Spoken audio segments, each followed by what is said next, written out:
So to save your Trimble Business Center settings, there's two things that you can do.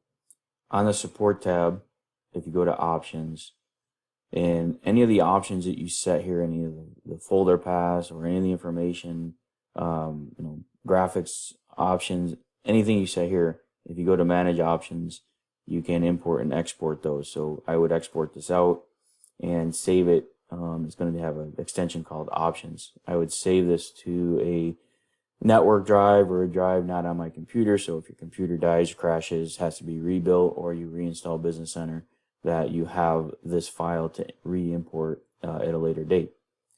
Now the menus that you may set up, that's done under the customize option. So if you go to customize ribbon, in the options here you have the same thing. You have an import and an export. So you can export this out and it saves a .bin file. So again, save this to a location, not on your C drive, so that you can import it later.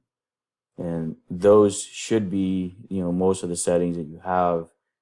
If it's project specific, then they're stored in the project template. So that would be something as well, that when you do a file save as template, that you save it into another path. So if we go to open or new, right, this is the path to where that your templates are being stored. So you can click on this button here and actually save your VCT to another location. So you want to make sure that you don't save it in this path, because Business Center will overwrite this or create a new path. So you can always repath it back to the old path and you'll get your templates back. So that's how you would manage those.